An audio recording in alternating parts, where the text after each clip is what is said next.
partner with some of our favorite organizations in town.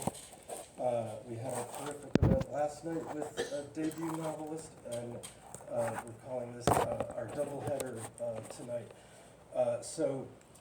We're just thrilled to do it. Hours ago, we posted on our website the author roster for this year's festival, and there'll be dozens and dozens and dozens of presentations there. We're starting it all off with an opening night reception honoring Charles Baxter and his forthcoming novel. So I hope you'll check all of that out, get lots more info, and that we'll see you all again in October. Tonight is really special for me. I've been thinking a lot over the past year about how essential novels of expansive scope are. Novels that help us understand a rapidly more complicated world. And it was striking me that so many of these novels invoke the perspective of people who are immigrants or children of immigrants, really get around family and culture in broad ways. And it's certainly the kind of thinking I've been hungry for. So when I heard about Alejandro's forthcoming book, and by the way, one of the joys of my work is that I get to hear about books way in advance. And I was just so struck immediately, first of all, by that title, right? Not afraid to be didactic, not afraid to redefine a word, freedom, that is sorely in need of redefining. And I was just captivated by the story that was promised within, and I'm thrilled to tell you that promise is very much met in this novel. It is a stunning debut. I'm just so thrilled that it turns out Alejandro has people right here in the community and was already familiar with this wonderful store, and that we could all join together and celebrate tonight. Equally happy, I immediately dashed off a note to Nigar Alam, who published a terrific book last year, Under the Tamarind Tree, that is just exactly one of these kinds of novels that I'm talking about, that really brings in the big wide world in all of its complexity and helps us to understand that. So you can read more about each of them on their books. I don't like to rehash the bio information, but I do like to say that I'm just honored to be with them here tonight and looking forward to this conversation. Please welcome Alejandro Puyana and Nigar.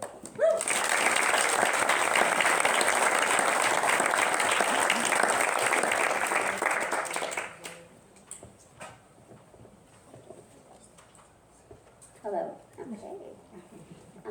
Well, it's a real honor for me to be here, and I could spend the whole evening gushing about this novel. But we will start instead, because you don't want to hear that, with the reading. Alejandro, thank you.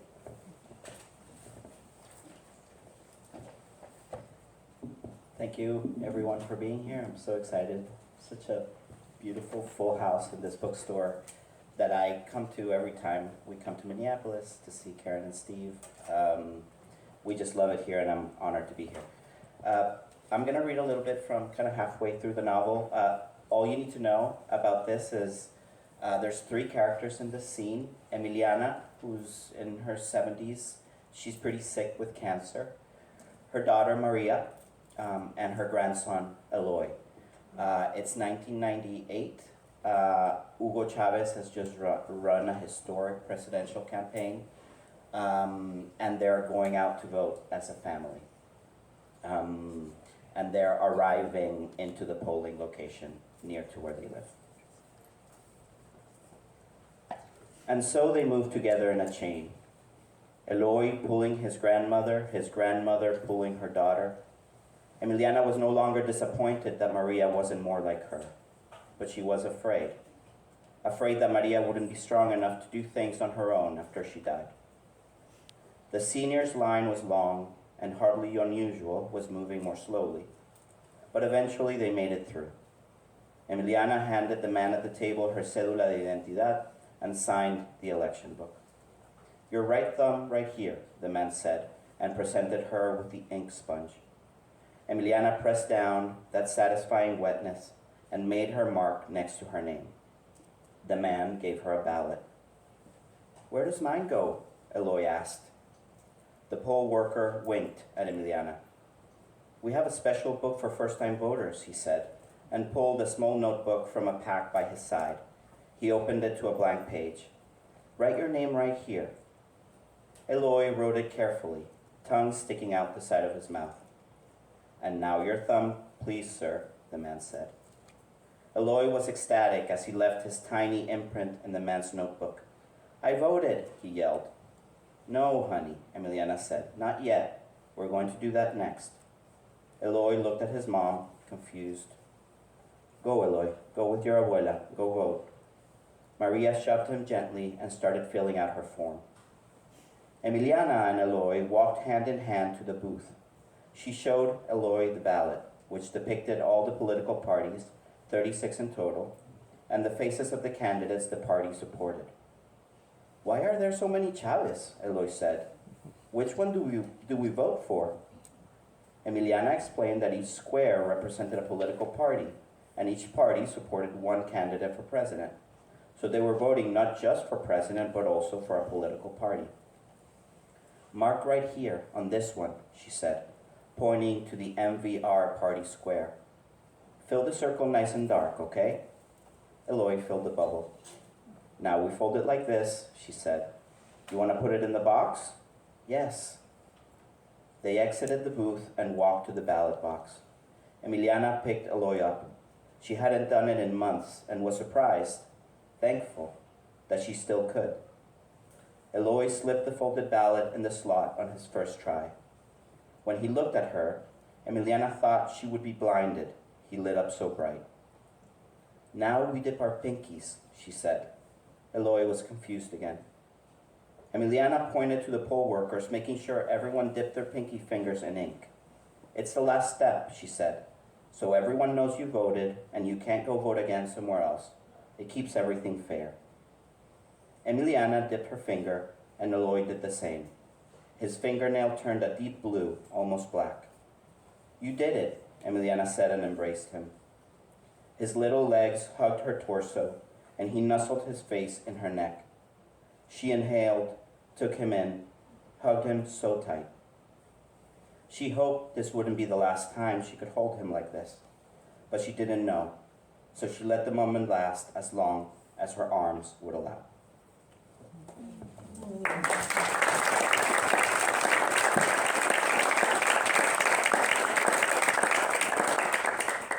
That was absolutely beautiful, and let me tell you, the book is filled with beautiful sentences that you just want to pause and reread.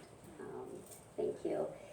For the audience and for those who haven't read it yet, could you tell us what the book is about and what is the story behind the story?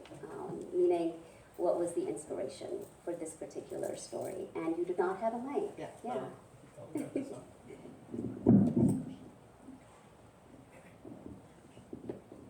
Right. Well, yeah, the novel is about a family in Venezuela. It takes place during 50 years of Venezuelan history, starting in the 1960s with the rise of the guerrilla movement there after the Cuban Revolution, and ending around 2012 when Hugo Chavez is dying of cancer. And this family, the political, social circumstances of the country kind of drives this family apart. And the novel is all about, are they going to be able to mend those broken bonds? Is the country going to allow that to happen? And is sort of their family going to triumph in the end? The book was born out of a specific story. My brother was kidnapped when he was in his 20s, and I was living in Austin by that time. I had been living there for many years. I was struggling with my own sense of belonging, not only in the US, but in the way that I felt about being Venezuelan and being so far away, while my parents and my brother were, I felt, contributing to the life of the country, being active politically and trying to make positive change. I felt outside of that in the US without an outlet to contribute to the country. So I had a lot of those feelings inside. And then my brother got kidnapped, and it sort of made it all worse. He was fine, thankfully, and he told me the story about what had happened. And he told me the story about this one particular man, one of the kidnappers. They were surrounded by police, so it had been a couple of hours of them being held hostage by these men. And my brother and one of the kidnappers sat down and talked for a long time. And the man was ashamed, or at least that's what he told my brother. He was crying, he was ashamed, he was apologetic.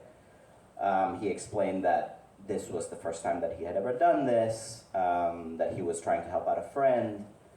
And that part of the story stuck with me for a very long time, because I also knew that a lot of the people that were committing crime at that time in Venezuela, a lot of them were forced into that because of the social economic circumstances of the country.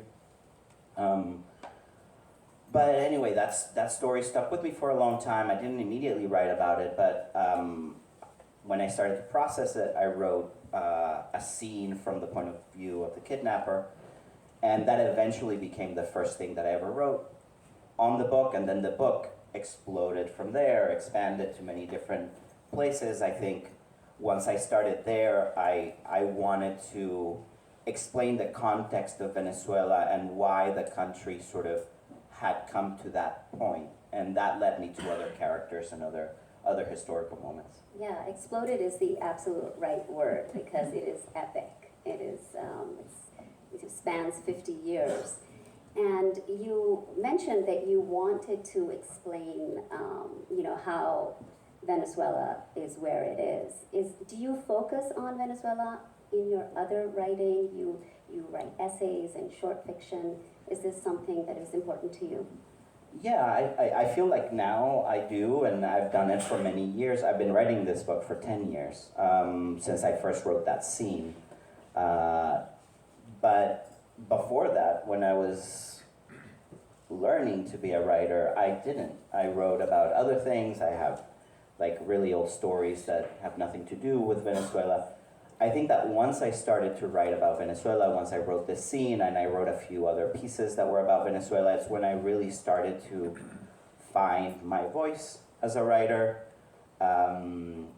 It became sort of an urgent thing to do once I hit that subject matter, obviously because it felt so important to me, and it also felt like something that connected me to the country, since I wasn't physically connected to it in any other way.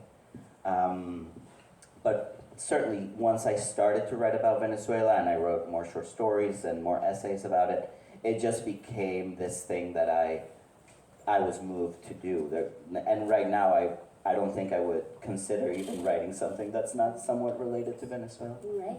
You said you weren't connected, in a sense, to Venezuela, but you did live there till you were about 26 Yes. or so. I grew up there. So you have a lot of lived experience, right? And so did your research involve talking to people there, or what type of research did you do, and how much did you have to do? Because this is a political novel. Yeah.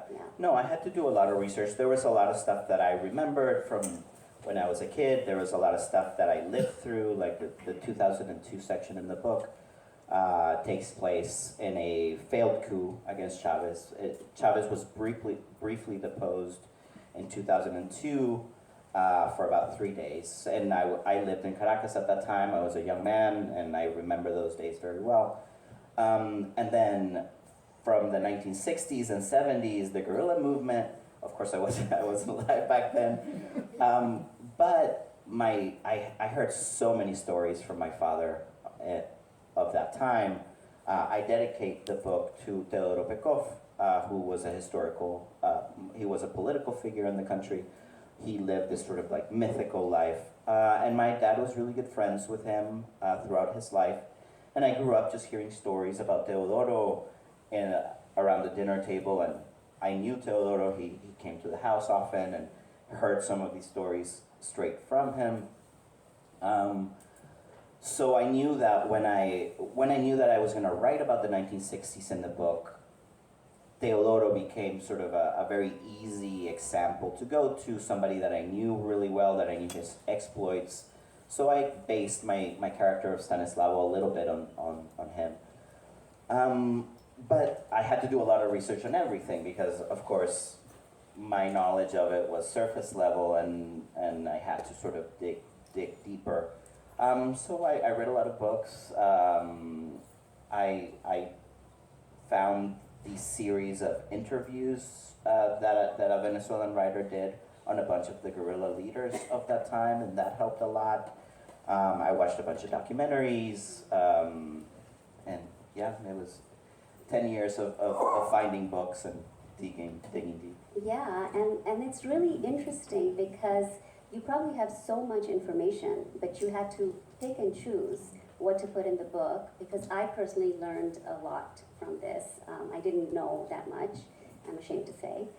But so for an average reader like me, you didn't want to drown me in history, and it's a page turner, so it keeps you completely immersed, and yet you're also learning. I think that must have taken a lot of rewrites to get there. Yeah.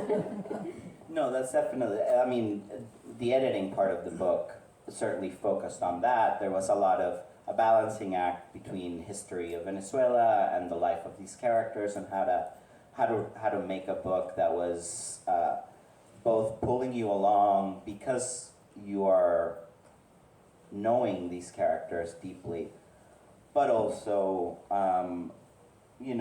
learning about the country and why we are where we are. I think that my main driver was, especially because I wrote this book in English for an audience that is not Venezuelan, one of my main drivers was, well, how can I illustrate what Venezuela is like for somebody that doesn't necessarily know anything about it, except maybe that Chavez called Bush the devil at one point, and we have good baseball players and stuff like that.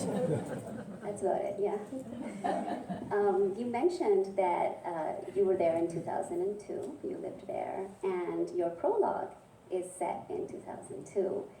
Was it always your plan to do that? Because the book starts in 64 and then it goes all the way to 2012, but the prologue, which is heart-wrenching and completely gripping, is in 2002. How did you decide that? Yeah, that came during my time at the Michener Center for Writers at UT. I didn't really know what the structure of the book was going to be. At some point when I started writing it, I was switching historical periods like every chapter. Basically, I was going 60s, 2002, 2012, and I would kind of repeat and kind of go in a cycle. And then at some point I didn't like that, and I did it chronologically. So it went through a few different variations, but when I was at the Michener, I gave my novel in a workshop, and one of my professors kind of encouraged me not to be tied down to anything that was too orderly, that I could really feel free to begin the book wherever the book had its kind of heart. And that scene in 2002 of Maria, I'm not spoiling anything because it's literally the first few pages, but Maria's son is shot, and she has to take him to the hospital. But at the same time that this is going on, a coup is going on in the country. So the whole city is steeped in protests, and the city's taken over by the military and by the police. There's clashes of populations of different political ideologies going on, and Maria has to reach the hospital. And it was not only, I think, a gripping place to start the book, which is always great, but also I think the relationship between Maria and Eloy is so important throughout the whole book. It just felt like a good place to start. And then it was just a matter of finding what worked better for the book, and it worked better for it to be chronological after that point. Yes, it worked beautifully. You mentioned Maria, Eloy, your characters, and you have different point of views also. Some of them have different political affiliations, some of them don't make the best choices. There are a lot of gray characters, no black and white. And we, as the reader, manage to feel empathy for them, even in their odd choices. How did you do that, to present your characters without judgment, even though personally you must have opinions, obviously, political opinions? Yeah, that was one of the challenging parts of it. Because Venezuelan history is so complex, and there isn't a black and white, this is right, this is wrong, you know. One of my main goals was to show that complexity in the book.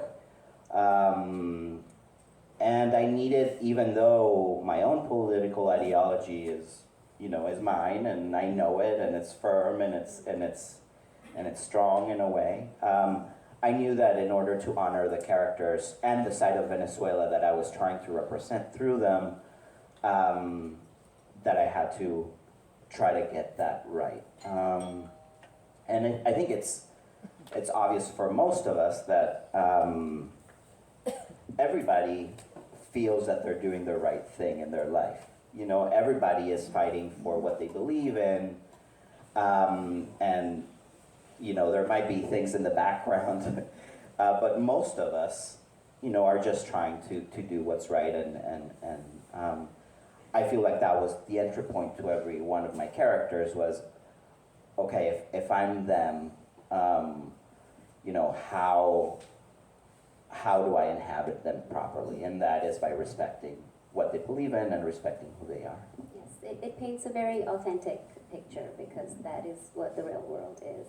Everyone has their inner motivations and justifications for things. Do you have a favorite character? I think I do, and it's funny because Emiliana, the character of Emiliana, is perhaps the most different from me, and it's also the character that came in latest in the novel.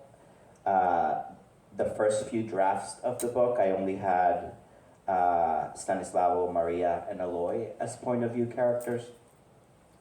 And through the work with my editor, Ben George, at Little Brown, Emiliana was a secondary character in the book and was always a character that we loved, that kind of came alive very easily. But she kind of disappeared from the book fairly early. And we still needed somebody in the book that kind of played Stanislavo's opposite in a way. And Emiliana was there and really kind of stole the show in those later drafts. And once I started to write in her voice, and she connected so easily to Eloy in those scenes, like the one that I read, I just really fell in love with her, and her scenes became my favorite scenes in the book.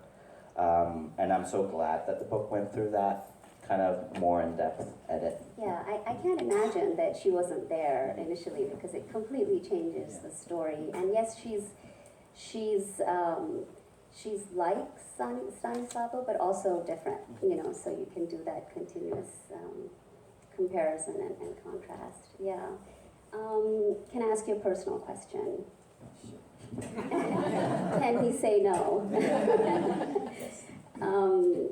Has your family read the book, and what do they say to you about it, and what sense of responsibility did you feel when you handed it to them?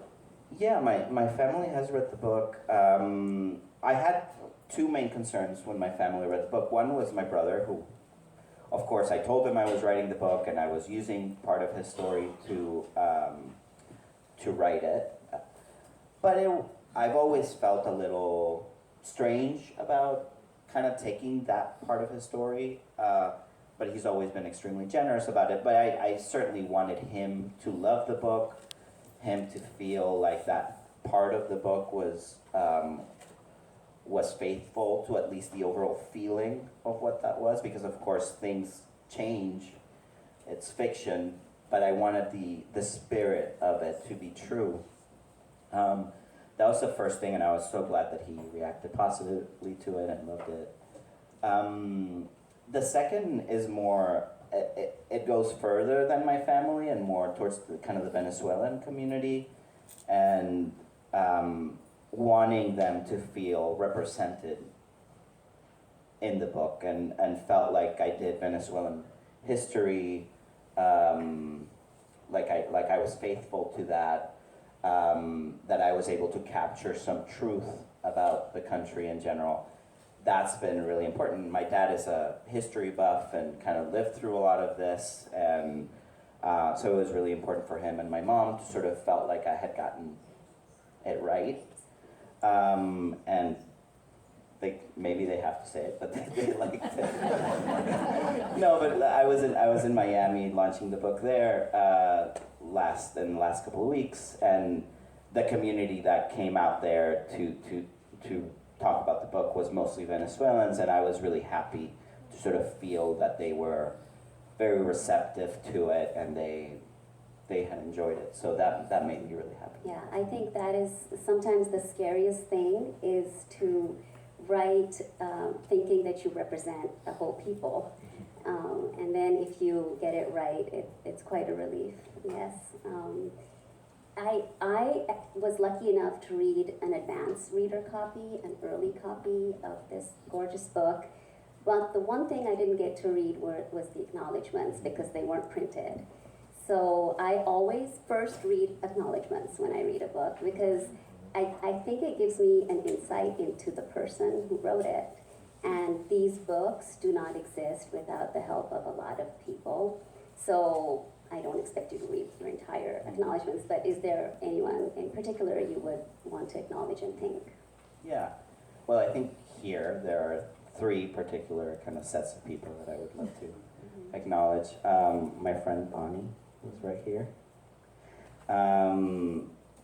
Bonnie's always been such a great supporter of the book, of the arts in general, but when I met her through my wife Britt, she has always been so excited about our paths as writers, and was such a help in sort of when I was kind of writing it and coming here to Minneapolis. She was so beautiful and helped me so much throughout the path of it. And then Karen and Steve, my in-laws, who are such lovely people, and are amazing grandparents to Ona. And I know a lot of people here in this room really love them, so thank you. You've been so supportive and amazing. And then my wife, Brittany, who's an amazing writer, one of my favorite writers in the world. And I couldn't have written this book without her. She's read all the drafts, she's given me all the notes, and yeah, this wouldn't exist. Wow, that was super emotional, but lovely. Should we open it up to Q&A in the audience? Yeah? Okay. Yeah, I have a quick question. I'm only partway through the book, so there may be something I'm missing it. But in Stanislava, he's a Jewish Polish ancestry, and then there are Beirut references in the book. I was curious as to what the thought process was behind bringing those in. Yeah. Maybe there's others that you brought in. Yeah, well, they're there because of a few different reasons. First of all, Venezuela was a huge magnet for immigrants from all over the world, especially in the mid 1900s, because they were a sort of a nascent democracy. They were, thriving economically. A lot of people escaping war and stuff from Europe came over, and created really strong, financially secure communities in the country, and they were given a lot to do. They were given a hand by the government to kind of set up there. So that's one of the reasons. The other reason, and I think I couldn't tell the story of Venezuela at that time without bringing that important kind of migration kind of figure into it. The other thing is that Teodoro, who I based the character of Stanislavo, had that background.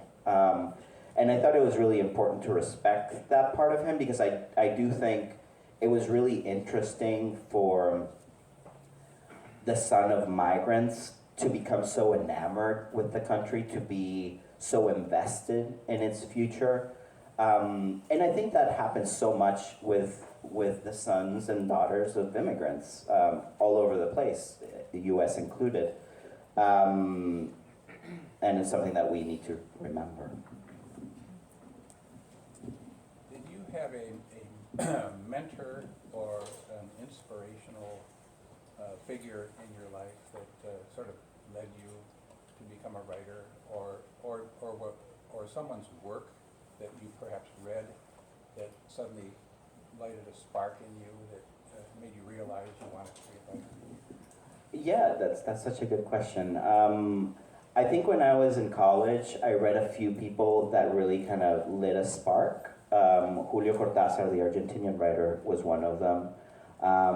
I certainly started writing like bad imitations of his work when I was like in my late teens, early 20s.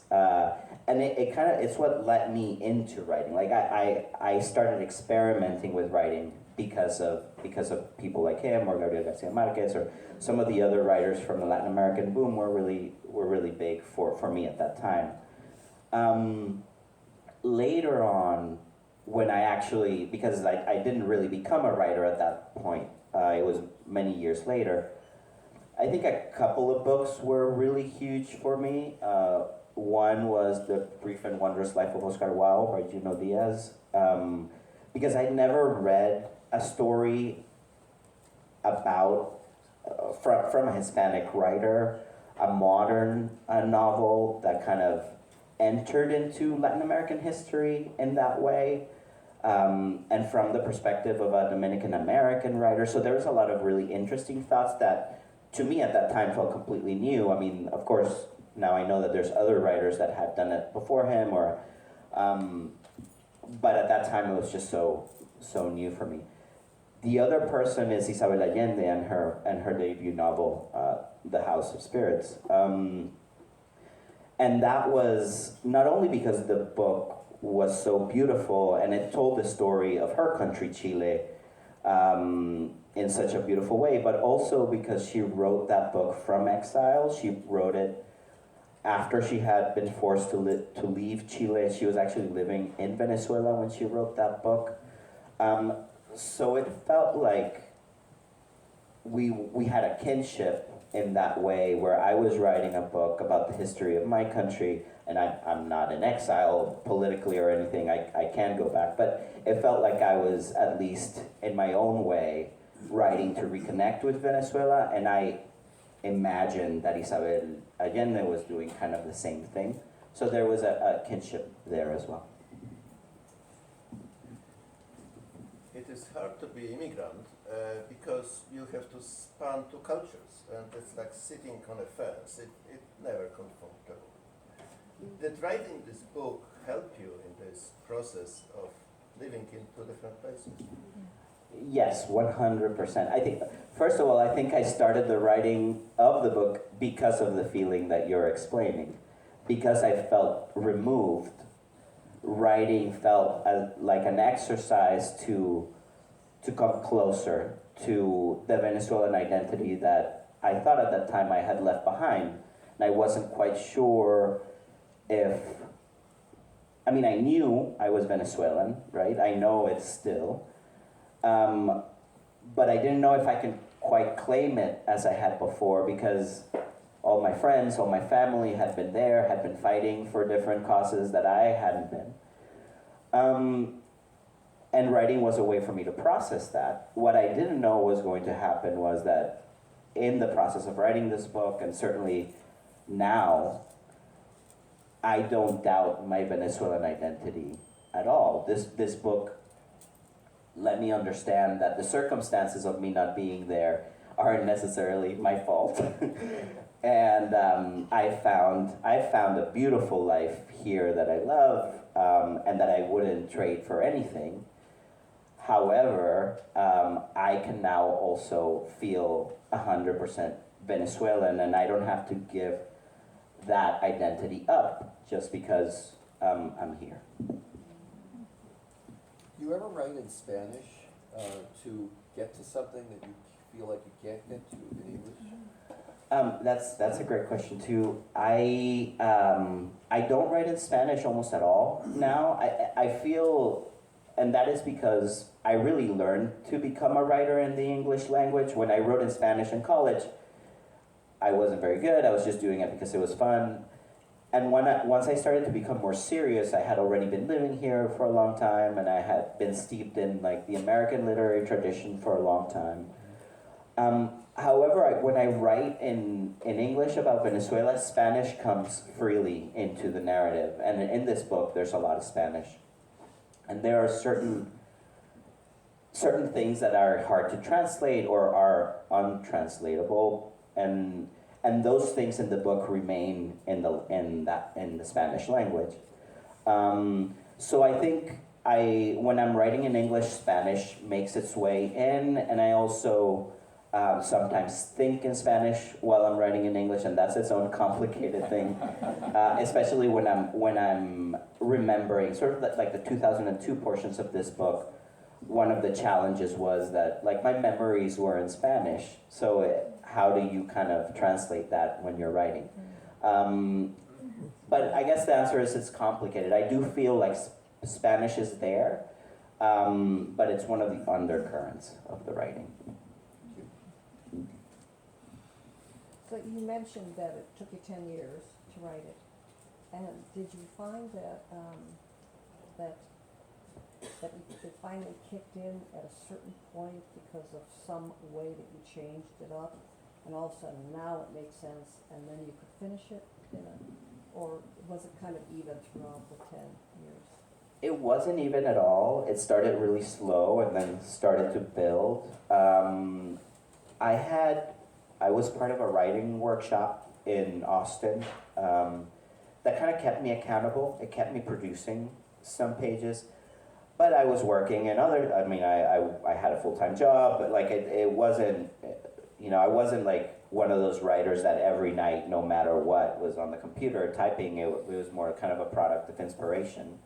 I would write here and there a little bit. And then I started seriously applying to the MFA program in Austin, to the Michener, and it took me a while to get in. But once I got in and got that opportunity, I had like maybe 100 pages of the book written. It had already been 5 years or 6 years since I had started writing the book. And I knew that I had 3 years at the Michener Center to just dedicate myself to the book. And I didn't want to miss that opportunity at all. So I really kind of grabbed that opportunity and said, well, these 3 years I'm just going to live in my book and make it the best that I can. And it was during those years that I finished it. And it's an amazing environment to finish it in. I mean, you have these amazing professors that are like incredible writers in their own right, and then the cohort of people that surrounded me, which were amazing writers as well, that I'm so excited about their work, that it's come out already or coming out soon.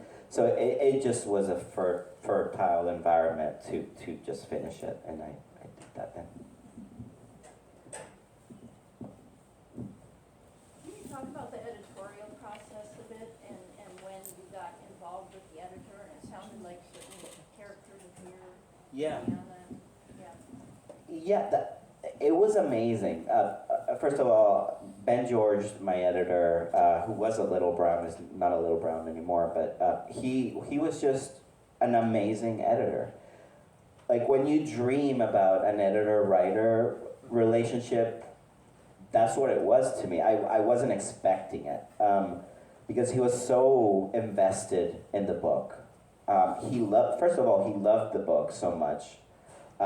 He really wanted to support my voice as a writer, but he also had ideas about the book. He wanted to see certain things. So even before he bought the book, which was a long process, he really loved the manuscript, but he thought, for example, that Eliana needed to be a bigger presence, that the familiar lines between all the characters needed to be stronger. And he was like, I'm not gonna buy the book. Like, go off, do these edits, bring them back to me, and then we'll talk. So I did that, and I came back, and he's like, I love it even more, but I'm not ready to buy the book.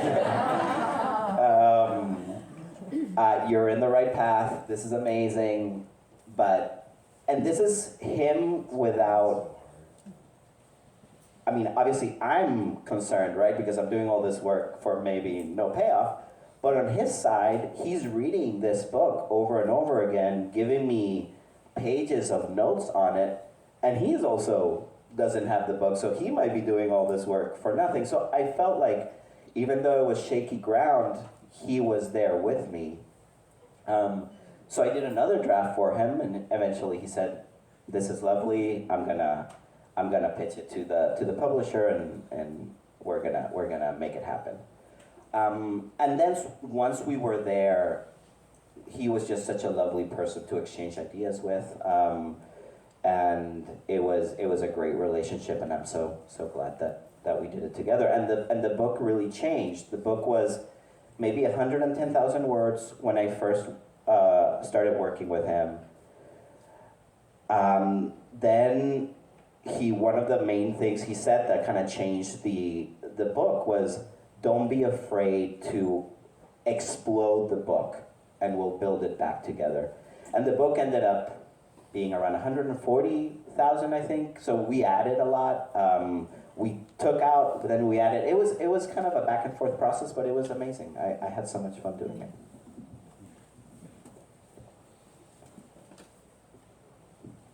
Another question.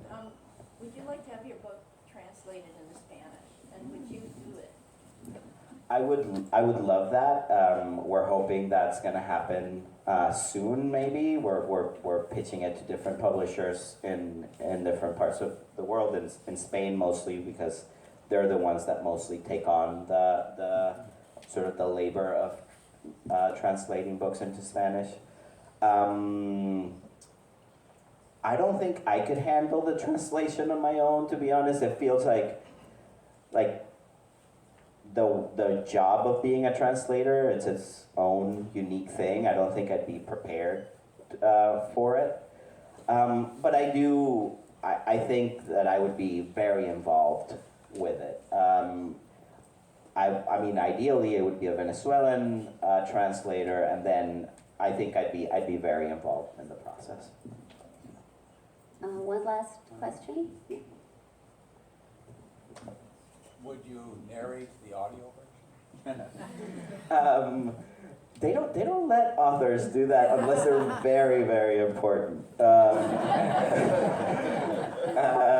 am actually very, very happy to say that this book already has an audiobook version, and I was able to convince the publisher to hire all Venezuelan talent for it. So we actually have 4 actors that do each one of the point of views. And they're all Venezuelan, which is amazing.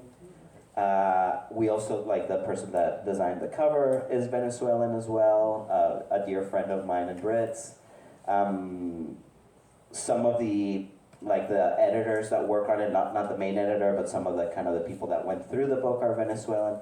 It just feels like this book has been a labor of love from people in the Venezuelan community, and that makes me really proud and happy. But the audiobook is great if anyone wants to listen to it. Thank you so much, Ale, for tonight.